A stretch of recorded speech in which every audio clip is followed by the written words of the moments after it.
Students हमारे पास जो पहले का 6th पार्ट है वो है a collection of novels written by the writer Munshi Premchand. अब देखो ये वाली जो कलेक्शन है इसमें हमने क्या कलेक्ट करना है, नॉवेल्स की कलेक्शन करनी है जो लिखे गए हैं मुंशी प्रेमचंद द्वारा। ठीक है, अब देखो ये जो कलेक्शन है ये भी एक वेल डिफाइंड कलेक्शन होगी। क्यों होगी वेल डिफाइंड कलेक्शन? क्योंकि हमें ये श्योर है कि कौन से नॉवेल्स जो है मुंशी प्रेमचंद द्वारा लिखे गए हैं। ठीक है, और हम इसको इजीली कलेक्ट भी कर सकते हैं, है ना, जो भी लिखे हुए, क्योंकि हमें पता है कि हर एक नॉवल में उसके राइटर का नाम तो होता ही है ना। वही वाले हम नॉवेल्स जो हैं कलेक्ट कर लेंगे। ठीक है, तो फिर उनकी जो कलेक्शन बनेगी वो पर्सन टू पर्सन वेरी भी नहीं करेगी। तो इसका मतलब ये जो कलेक्शन होगी ये भी क्या होगी, वेल डिफाइंड कलेक्शन होगी। ठीक है, तो इसको हम लिखेंगे कैसे? लिखेंगे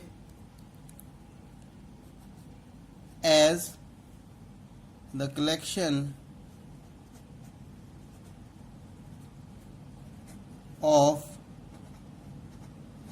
novels written by the writer Munshi Premchand is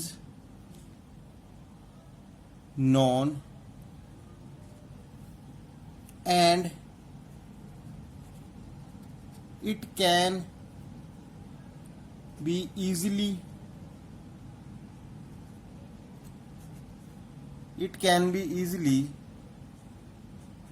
collected by anyone,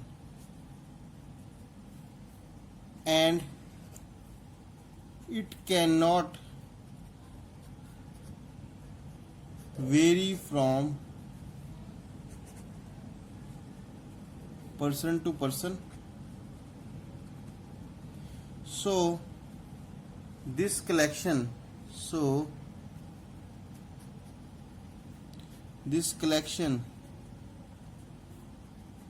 is well defined. ठीक है, hence it is a set. ठीक है, ये हमारा आंसर हो गया, yes it is a set. ठीक है, तो जैसे हमारे पास क्वेश्चन नंबर 1 का 7th पार्ट है the collection of all even integers. ये वाली कलेक्शन कैसी कलेक्शन होगी? ये वाली कलेक्शन में हम कौन से जो है नंबर्स कलेक्ट करेंगे? Even integers. इवन इंटीजर्स हमें पता है कौन से होते हैं, इवन इंटीजर्स हमें पता है ना कौन से होते हैं। इंटीजर्स की बात कर रहा है, इंटीजर्स हमें पता है minus infinity two plus infinity होते हैं। और कौन से होते हैं वो हमारे इंटीजर्स? पहले तो लिख लेते हैं हम इंटीजर्स कौन से होते हैं हमारे। इंटीजर्स का सेट आपको पता है ना क्या होता है? क्या होता है? माइनस इनफाइनाइट से चलते हैं ये, -4, -3, -2, -1, 0, फिर 1, 2, 3, 4 इस तरह चलते रहते हैं इन्फिनिटी तक। ठीक है, इस तरह से होते हैं। और इवन इंटीजर्स कौन से होंगे?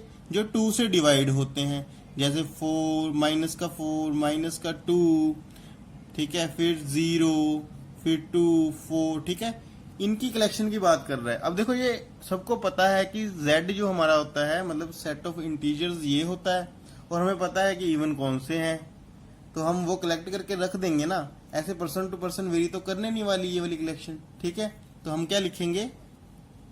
As the collection of all even integers is known, so it cannot change person to person, या फिर वेरी है ना, person to person, hence it is a well defined collection, therefore it is a set, therefore it is a set. और set बनेगा क्या, वो इस तरह से चलता जाएगा, ये -4 -2 0 2 4 इसी तरह से चलता जाएगा आगे। ठीक है, ये हमारे पास सेट आ जाएगा। तो इसका आंसर क्या होगा, yes it is a well defined collection and it is a set. ठीक है, क्लियर है। अगला क्वेश्चन करते हैं।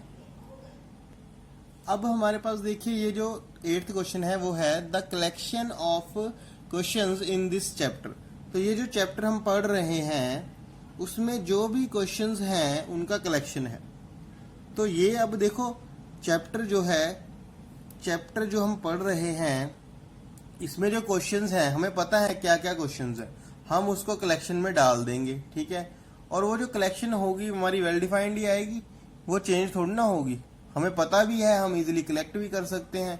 ऐसे थोड़ा ना होगा कि अगर कोई और पर्सन इसी चैप्टर में से क्वेश्चंस की कलेक्शन करेगा तो वो चेंज हो जाएगी। ठीक है, चेंज भी नहीं होगी, मतलब वो वेल डिफाइंड कलेक्शन रहेगी। तो इसका मतलब क्या होगा, ये वाली कलेक्शन भी हमारी क्या होगी, एक वेल डिफाइंड कलेक्शन होगी, और ये क्या बन जाएगी, हमारा एक सेट बन जाएगी। ठीक है, तो yes it is a set. ठीक है, तो हम इसको लिखेंगे कैसे, देखो, because the collection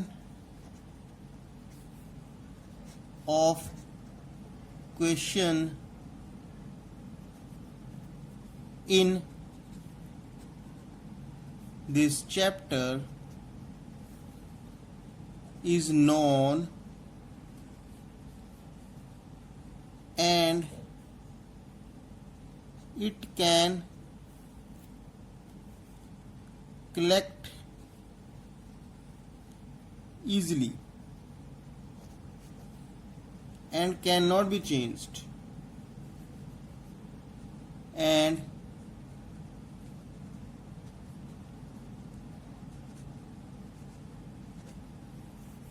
from person to person।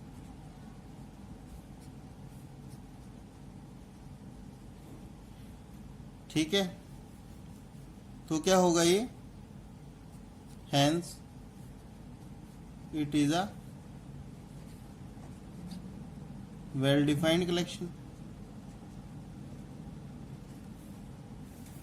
thus this is a set। ठीक है, तो क्या आएगा हमारे यहाँ पे answer, yes it is a set. Yes, ठीक है, नेक्स्ट क्वेश्चन करते हैं। तो क्वेश्चन नंबर जो हमारा फर्स्ट का 9th पार्ट है वो है a collection of most dangerous animals of the world. अब इस तरह की कलेक्शन हमारी क्या होगी, वेल डिफाइंड होगी या नहीं, ये कैसे पता लगेगा। अब देखिए आप सोचिए कि आपके पास जैसे 2 पर्सन्स हैं। ठीक है, कौन से, एक वही हमारा राम और दूसरा श्याम ले लो। ठीक है, दूसरा श्याम। अब राम से मैंने पूछा कि भी बताओ कि भी कौन से जो है आपकी नज़र में डेंजरस एनिमल्स हैं। अच्छा, राम को तो डर लगता था, चूहे से भी डर लगता था। ठीक है, तो उसने रैट, ठीक है, कैट, इस तरह से रख दिए कलेक्शन बना के। अब मैंने फिर श्याम से पूछा, श्याम को तो डर लगता था टाइगर, ठीक है, और lion.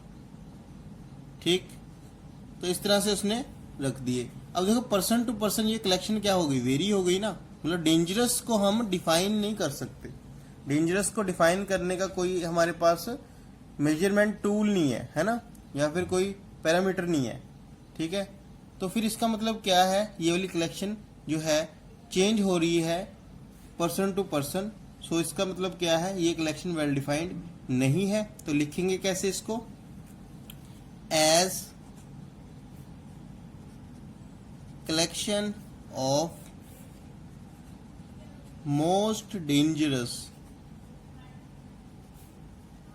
animals of the world can vary from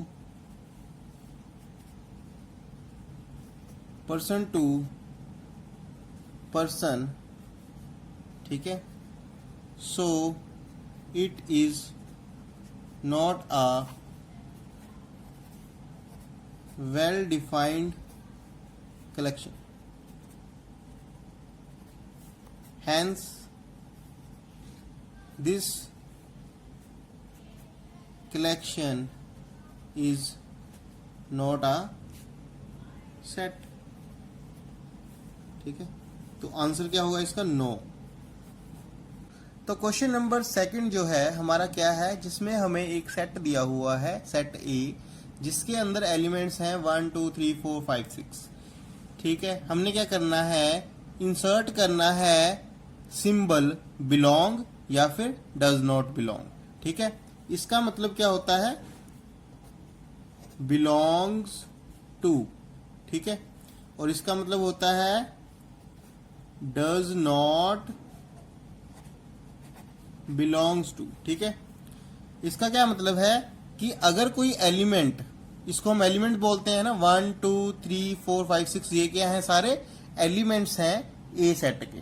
ठीक है, अगर कोई एलिमेंट ए सेट में प्रेजेंट है तो हम डालेंगे ये वाला सिंबल बिलोंग का, है ना। बिलोंग का मतलब तो यही होता है ना कि भाई कहाँ पे है ये, है ना। अगर नहीं है वो वाला एलिमेंट तो फिर हम डालेंगे ये वाला सिंबल। तो कैसे आएगा, जैसे फर्स्ट में है 5, तो 5 जो है प्रेजेंट है ए में कि नहीं है? यस, प्रेजेंट है, दिख रहा है, तो मतलब क्या आएगा यहाँ पे, बिलोंग्स सिंबल। ठीक है, इसी तरह से हमारे पास जो 8 है, 8 यहाँ पे दिख रहा है, नहीं दिख रहा, तो क्या आएगा, डज नॉट बिलोंग। अच्छा, 0 है यहाँ पे, नहीं है, तो डज नॉट बिलोंग।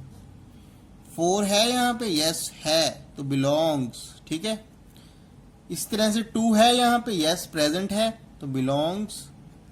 इसी तरह से फिर 10 है यहाँ पे, नहीं है, तो मतलब डज नॉट बिलोंग। तो देखिए, इस तरह आपने बिलोंग्स और डज नॉट बिलोंग्स का सिंबल जो है इंसर्ट करना है सेकंड क्वेश्चन में। ठीक है, तो ये है हमारा सोल्यूशन।